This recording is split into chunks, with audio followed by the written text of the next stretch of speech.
Welcome to the Personal Development Mastery Podcast.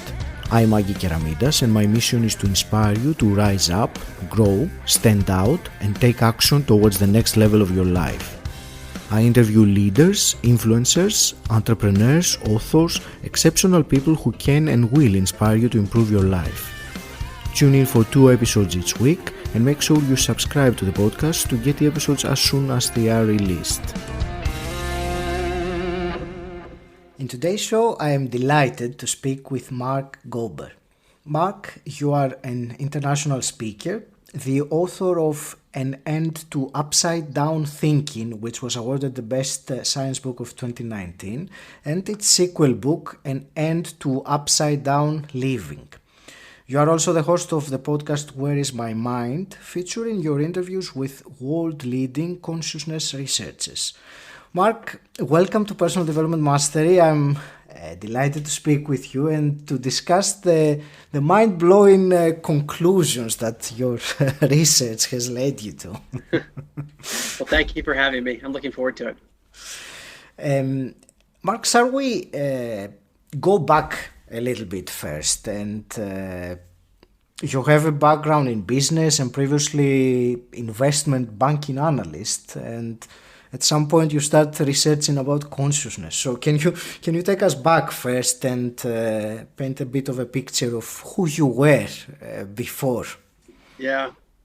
Well, I didn't expect to be writing about consciousness, talking about it. It wasn't on my radar. I had a very traditional academic background. I went to Princeton. I was a competitive athlete growing up. I ended up being one of the captains of the tennis team at Princeton.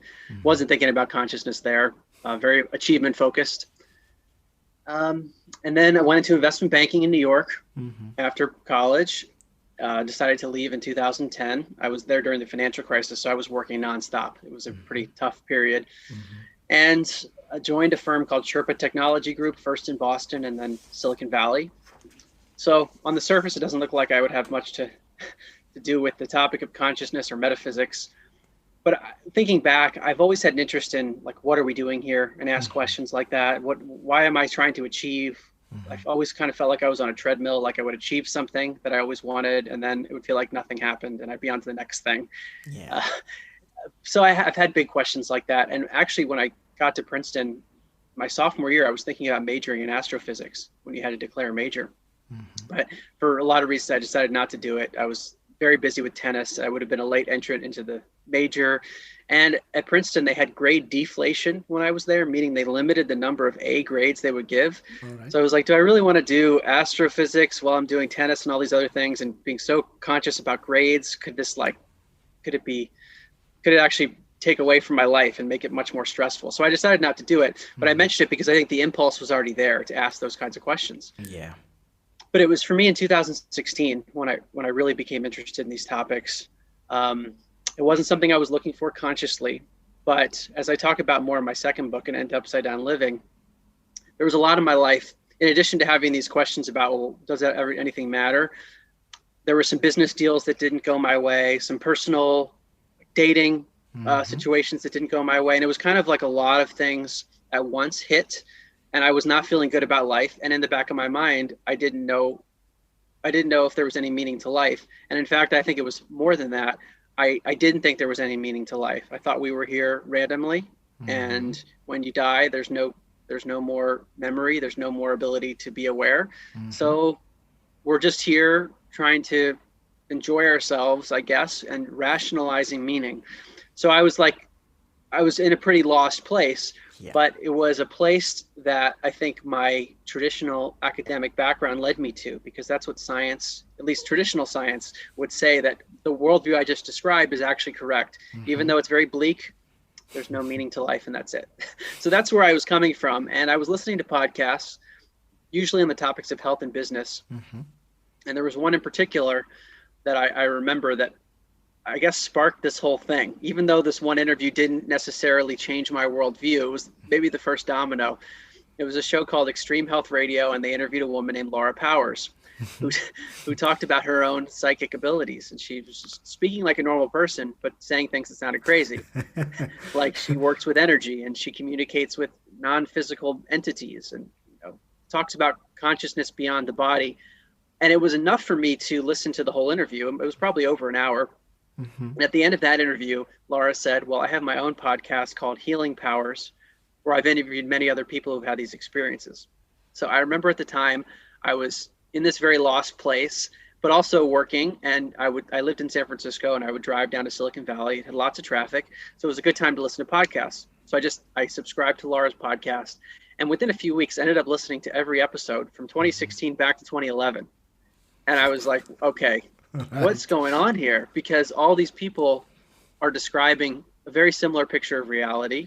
It's not one that I've ever heard of before in a serious way. And these people are independent. Some of them are scientists. Some of them just are normal people. Some of them, they have different backgrounds, and they were coming to similar conclusions. So it wasn't like I heard one interview and it changed my life. It became the compilation of all these different conversations. And I was like, okay, what's going on here? There's more than meets the eye to this universe. And if that's true, then I have to rethink my own life.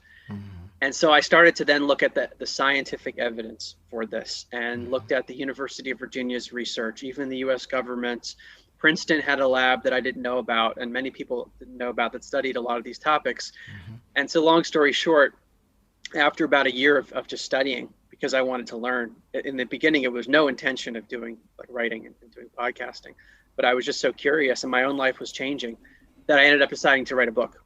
And so in the summer of 2017, even though I was still working at the time, I said, okay, it was 4th of July weekend. And it was a long weekend. I sat down with my books and said, I'm going to put this on paper. Had an outline for how I was going to do it. Ended up writing a big chunk of the book that long weekend, which then led me to finish it over the next few weekends. And then all of a sudden I came out of July 2017. I said, I have got this manuscript here. What do I do with it? And so here we are today. A few years later, a second book came out, a podcast series called Where is My Mind, where I interviewed many of the people that I wrote about. And I also, in the end of 2019, decided I would leave my firm after becoming a partner. So in 2020, which is when I ended up writing my second book, concurrent with the pandemic, I ended up having a lot of time to meditate and do more research. And that's where I am now. Great. So I'm going to go back again a little bit before we go more currently again. And I wanted to ask, you mentioned the word curious, that you were curious and you started researching. I wanted to ask, when you first listened to that first podcast that triggered you to keep on searching more, and you were listening to all those things that you said that you had never heard before, were you skeptical about them, or were you inspired by them? Were you hopeful that, oh wow, there is something here that feels like the truth, even though I don't have any proof about it? I asked myself that question a lot, and I wish I could go back to that moment, because I didn't realize how significant it was that I would just hear this one conversation. But I think in hindsight, it wasn't skeptical or not skeptical. I wasn't even looking at it in those terms. It was more that I sensed that she was genuine in what she was describing, that she was just describing her experience. And it happened to be an experience that I had never heard of in a serious way. I don't think I'd ever heard, maybe in science fiction movies, but this was someone who was speaking about her own life. And I think I was also intrigued by her personal story, that she had a somewhat traditional background and got a master's degree in political science or something like that, and worked in higher education. So she was speaking as a person who was well educated. So it was enough for me to say that maybe her experiences are genuine. I had no conception of what the implications would be. At the time. It was just enough to spark me to say, well, I'm interested enough to learn more. And at the time I didn't even know what I was interested in, because I was having all these existential questions, and my career I just wasn't as sure of as I used to be. I didn't know where it was going to go. The sensation of being on a treadmill was really there, because if I had looked, this was around the time I had just turned 30 at this point. And looking back at all the things that I had accomplished that I would have wanted to have accomplished maybe 10 years ago, I would have said, okay, now I should be in a great place, because I've gotten all these things done that I maybe thought were possible. And yet here I was saying, well, I don't even know what's next. It's not that great wherever I am. So I think I had the openness at that point because of my life situation. And also, I think it's important to note that at this stage in my career, I was more in a managerial role, whereas much earlier, I was always at the bottom of the barrel doing all the analyst type work. Mm-hmm. And now at this point, I was delegating a bit more. So I had more free time to be able to explore and more mental capacity to even think about these topics and think about the implications. Because if this had happened a few years before, I was so consumed with my profession, where I was always working, always thinking about it, that I didn't even have time really to analyze anything else. Awesome. And shall we talk then? Actually, I wanted to ask you one more thing about this story, which I find very interesting, because I was telling you earlier before we started recording that when I read about it, it feels to me like something took over you. So when was it during that intense period of studying? And I remember your friend saying that you had like 1,000 books in your flat or something like this. Was there a point that you realized that, wow, I have really become obsessed with it? It has become a true passion. Mm-hmm. I think it's a good word, obsessed. That's kind of what happened, because that's all I wanted to do. I wanted to understand who am I if something more is going on, which we'll talk about, and what am I doing here? Is there meaning to life? And if there is meaning, I need to know about it, because whatever I used to think is wrong. Was there a point where that clicked? I think it was progressive. And the way I like to describe it, it's sort of like a stock chart. If you look at the S&P 500 decades ago versus now, you see an upward trajectory, but there's downs on the way up. So for me, I would learn something that would be mind-blowing, and then I would go to work and I'd think about daily life, and whatever I learned wasn't relevant all of a sudden. I'd be like, well, that's just, how can that be? And then I would learn something new and say, whoa, there's something here. So there was this back and forth process, but there were maybe little spikes along the way. And there's one in particular that I'm thinking of with relation to Laura's podcast. She interviewed a man named Paul Davids, who I ended up interviewing as well. What's interesting about him is that he also went to Princeton, also majored in psychology like me. So when I heard him say that, I said, okay, I can relate to this person. We have very similar backgrounds in some ways. He also was the producer of the Transformers. So he seemed like a somewhat credible person, and he seemed intelligent when he was talking. He told the story about his colleague in Hollywood who was an atheist and said, look, I don't believe in any afterlife, but if I get there and there is an afterlife, I'm going to drop you a line. That's what he said to Paul. It turns out Paul ended up having hundreds of mystical experiences after his colleague passed away. Wow. The most notable of which, and he wrote a book called An Atheist in Heaven and did a documentary on this. The most notable one was he was alone. I believe it was in New Mexico at his second home or something. So no one was there, and he was reading papers, left the room and came back and found an ink blot covering certain words in the paper that had significance when he analyzed what was removed. And he didn't know how the ink could have gotten there. Yes. Because it didn't make sense. And he ended up sending the ink to a chemistry lab for like 3 years, paid for his own money, and they couldn't understand the composition of it. He had many other weird experiences. And I remember hearing this and not being able to move because I had heard a bunch of things that suggested maybe there was reality to it, but the seriousness of what he was saying, of the implication of that, I had to really, it was disorienting. See, I'm a bit more adjusted to it now. I'm more used to feeling like I don't know anything. Whereas before, when I first learned about this, I said, wait a second, I have to rethink my whole life. And I remember that year, because when I heard these interviews, this was maybe in August, September of 2016, it was Thanksgiving that year. And usually I would spend that time with family. I would go back to where I grew up. I didn't do that. I just stayed by myself. I went into Muir Woods outside of San Francisco and just had to really sit there and think, because not only was my own worldview changing, I understood the implication of that, but I had to understand that so many people around me would not even understand or have a way of relating to what I was talking about. Because I had a bit more free time to think about these things, didn't have a wife or kids, so I could just immerse myself. And I was like, well, how could I possibly convey this to someone else for them to even begin to understand what I'm thinking of? And this was just a few months into the journey. And it really hasn't ended. So I would say that one interview was a pivotal one, because I remember just being so shocked by it.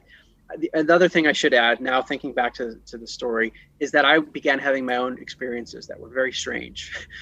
That I call them synchronicity now, having researched the topic. Carl Jung called it synchronicity, where For example, I would learn about something that I'd never heard of before, and then that thing would emerge somewhere else. Like I'd read about it, or it would come up on a podcast interview, or someone would mention it. Yes. And this would happen repetitively. And it happened so many times with different things that I was like running the math in my head of, I took statistics. What are the odds that this could be happening?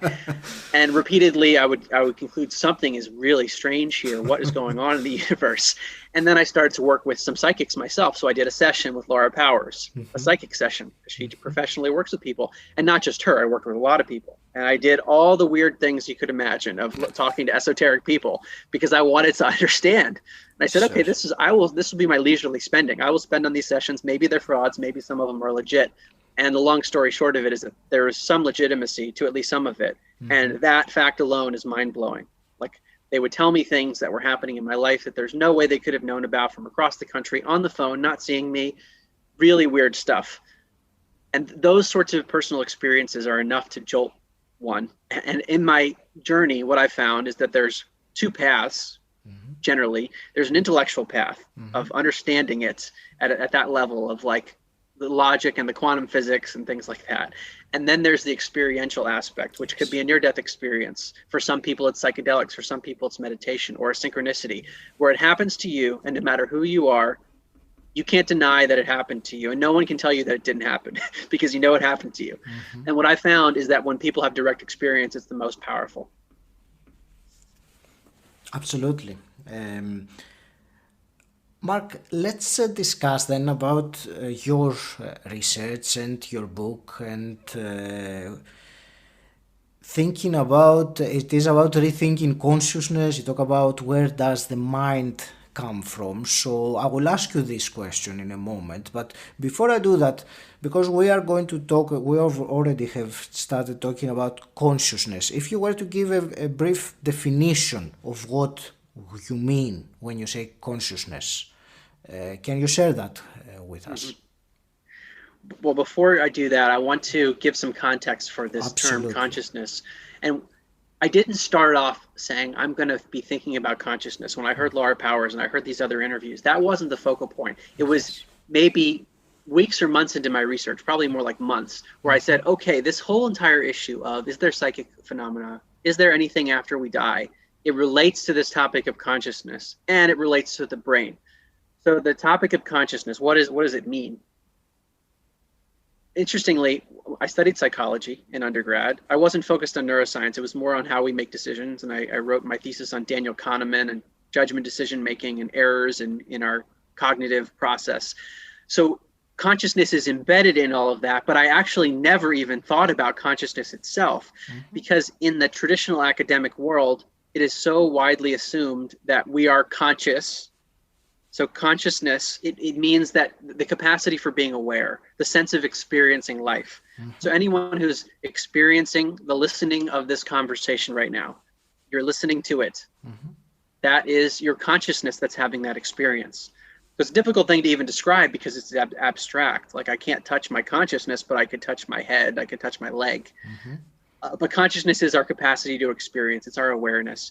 And the reason I think it probably didn't come up much in my studies is that it's so widely assumed that consciousness is just a product of stuff happening inside our skull.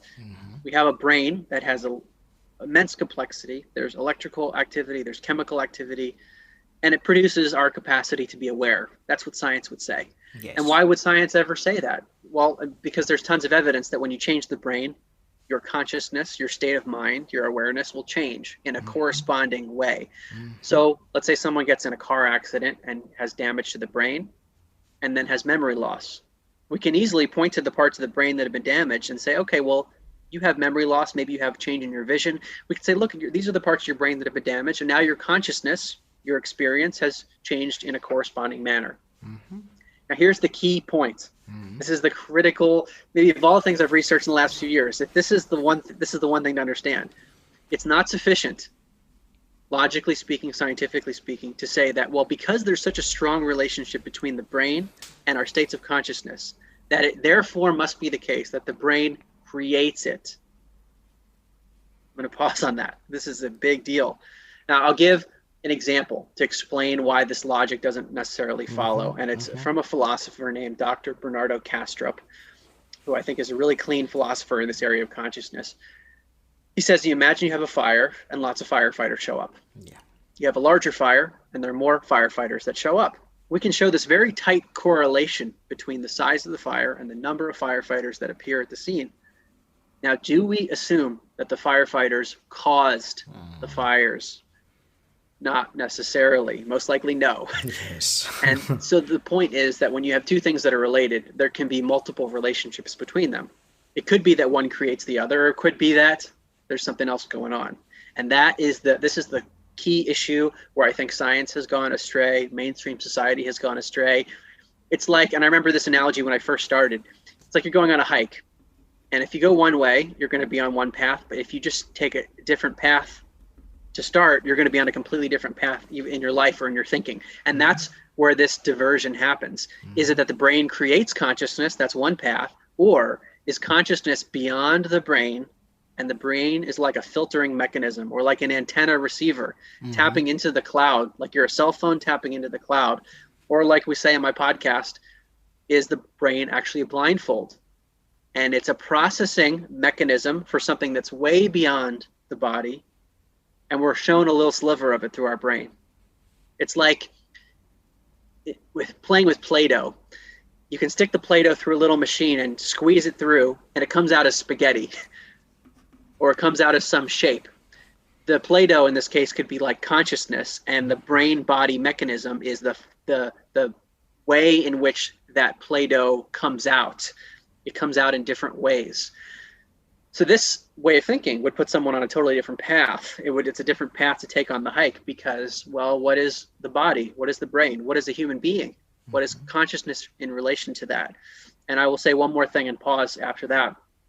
The broader thesis here is that, to go back to Dr. Kastrup, the philosopher, he says that all reality is actually just one consciousness that we're a part of. And we're whirlpools within a stream, an infinite stream of water, where water's like consciousness. So it's this idea that we are individuals, but we're kind of not individuals. We're separate, but we're not separate. So when I'm experiencing things as the whirlpool of Mark, I'm experiencing one aspect of reality, but there's a much bigger stream out there, and my brain and my body are somehow blocking me from that. And that's the general metaphysical framework that has informed all of the work that I've done. This idea, brain, consciousness, they're related, but actually there's a lot of evidence to suggest that the brain is this antenna, receiver, filter, and we as our individual identities are much more than our bodies, and we're fundamentally interconnected. I remember an analogy that I had read about, you said the whirlpool. I remember it like waves in the sea. So the waves might think that they are individual from each other, but they're all interconnected through the sea and they can't exist on their own. But they tend to focus on what they are and not to the whole. So it's similar to the whirlpool. And, great analogy, yes. You were saying about this, the causation and the correlation, which many people unfortunately have that really, I don't know if that is intentionally done or not, but there is quite a lot of confusion about whether something that you were giving that wonderful example with the firemen and the fire. So obviously they don't cause the fire, but one might look at them and draw that conclusion either mistakenly or deliberately to mislead others. I was when I was reading a bit more about these topics, I was very surprised to find that this question about where does consciousness come from is actually the number one remaining question in all of science, it's called the hard problem of consciousness, that we don't know. So I find that very fascinating that it's so high up on the list of scientific problems. Yes, well, and that's an important point because, and for me as a researcher and also as a business person, that point you just raised was one of the reasons I had so much confidence to be able to write a book like this, that it's known as the hard problem of consciousness in science. Even the scientists who say that the brain creates consciousness, they will admit they don't understand how that could happen. And so Science Magazine, a very credible outlet, they put out their top 25 questions remaining in all of science. So the number 2 question, the way they phrased it, because the number 2 and the number 1 are related. The number 2 question they ask is, what is the biological basis of consciousness? So that question has an error built within it because it says, what is the biological basis of consciousness? Meaning that there is a biological basis. It assumes something within the question. And of course, what I would argue is that it's asking the wrong question. They will never be able to find a biological basis of consciousness because there is none. So that's the number 2 question. The number 1 question, which is related to this, is what is the universe made of? So I would argue that the universe is made of consciousness. Everything is consciousness itself. The world that we experience seems to be material. It seems to be physical, but that is an interpretation of our sensory organs. We feel something that seems solid and we say, oh, that's solid matter. We see something and we interpret it as a solid thing. But when we look at physics, in addition to lots of other science we can talk about, basic physics will tell us that an atom of matter is 99.9999999% empty space, entirely empty. So this chair I'm sitting on feels solid, but it's mostly empty space. And even further than that, there is something in quantum physics. It's known as the double slit laser experiment. And to give an oversimplified version of what this means is that a particle, which is something that should be solid, matter, behaves differently depending on whether or not there is an observer. So more specifically, in this experiment, when someone is looking at the study, and there's big questions about what does it mean to observe? Does it mean just shining a light, or does it mean a consciousness? There's debates about that. But observing, when you observe it, the particle behaves just like a particle, what you would expect. But when you're not observing it, the pattern that appears in this study is that the particle behaves like a wave, meaning it's maybe here, maybe there. It's in a state of probability. That's not solid. So it's known as a wave particle duality. That doesn't make any sense. How could it be that this physical world might not be so solid? And when we think about it in the terms of consciousness, if everything is just consciousness, like modulations of a sea, it's being modulated in different types of waves, that we have a body with mechanisms to interpret things, to say, well, that must be solid and there must be something out there. It's sort of like we're in a virtual reality suit, a highly immersive virtual reality suit. And because it's so immersive, we interpret things and see things in a way, and we're so convinced of that interpretation that we assume it's real and don't take the time or have the time to look at the science to say, wait, maybe the way I'm seeing it and experiencing it is not the way it actually is. This is great, and I wanted to ask you, going back to what you were saying, that what if the brain does not produce consciousness, but instead it receives it like an antenna? This obviously has tremendous implications in the way that people live their life, because most people, arguably, I think it's most people, that don't have that idea at all, even in a spiritual sense. They are very, very absorbed, if I can use that word, with that consciousness, their life experience, their awareness is all in here. And there are so many phrases in the language that kind of describe that as well. So my question really is there something that one could do to have a different understanding, or maybe accept that a little bit more in order to be able to research it? Well, as you were asking that question, I think there are 2 significant implications, or more than that, but 2 that I like to focus on, of the whirlpool and the stream analogy, because I think this is a starting point for how someone could look at this from a different way. If you imagine that you're a whirlpool within a stream of water, if some of the water from my whirlpool gets into your whirlpool, which could happen in an interconnected stream, that would be analogously like some of my consciousness getting into your consciousness. That would be like a telepathic or a psychic effect. So one of the predictions of this model of consciousness is that psychic phenomena would be real. They wouldn't be weird anomalies. They wouldn't be paranormal. They would be normal if we just change what we agree to be normal, if it's all one consciousness or something like that. That's number 1. Number 2 is, if you imagine a whirlpool that delocalizes. It stops being a whirlpool. The water just flows back into the stream. That would be analogously like someone who's in a body where their physical body dies, their consciousness actually doesn't die, it transitions into a new state. It flows back into the broader stream. So these are the two big implications for me as I've studied this, that wait, psychic phenomena would be real, and also there would be something known as the survival of consciousness after bodily death, meaning you don't die, which is a very radical thing to say, but now for me, I'm almost desensitized to it because there's so much evidence. And the way I've approached this from a rational academic perspective, as someone who's in business saying, if I'm going to write a book about this and do podcasts, I have to have a rational way of looking at this.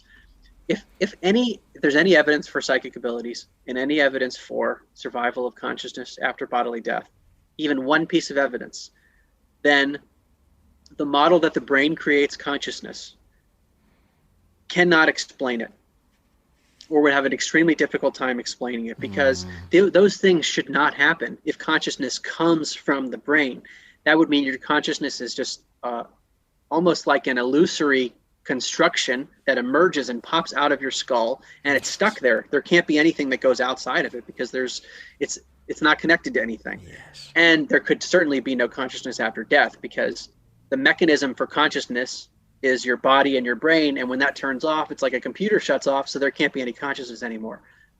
But if we're connected as one stream, what 𝗺Schrödinger, the Nobel Prize winning physicist, said, he said, in truth, there's only one mind. So the quantum physicists understood this. If we're part of one mind, and we are, like, as Kastrup says, it's like one mind has dissociative identity disorder. We're dissociated into these alter egos, whirlpools, and we can explain this stuff very easily of psychic phenomena and survival of bodily death. And that's my first book, actually. It's structured that way. In the podcast, to an extent, it's structured that way. I have chapters on these things. So in the book, there's a chapter on telepathy, mind-to-mind communication. There's a chapter on the evidence for remote viewing, which is seeing something that's far away with your mind, both in space and time. There's evidence for precognition, which is knowing or sensing the future before it happens, which is this idea that consciousness is not only fundamental, but it's also beyond space and time. So it can reach forward, it can reach backward, because time doesn't even exist at this level, at this high level. I also look at psychokinesis, which is the mind impacting matter. Just sort of like if you change the waves in the pool, in the stream, then the physical manifestations of reality would change in a corresponding way. So the mind is actually impacting reality. So that's the psychic abilities. And I also looked at the evidence for all this stuff with animals, because their scientists have looked at this. And then I looked at near-death experiences, which are people that have no brain functioning at all, or little brain functioning, like they have cardiac arrest or some kind of major physiological trauma, or they're under general anesthesia, and yet they have lucid experiences, which we could talk about a bit more, because there's evidence that that's not a hallucination. Looked at communications with the deceased. So these are people that claim that they can get information from dead people and then communicate it. Mediums. There's actually scientific evidence for that. And then finally, I have a chapter on children who have memories of a previous life. And I'm referring to research done at the University of Virginia, over 2,500 cases for decades.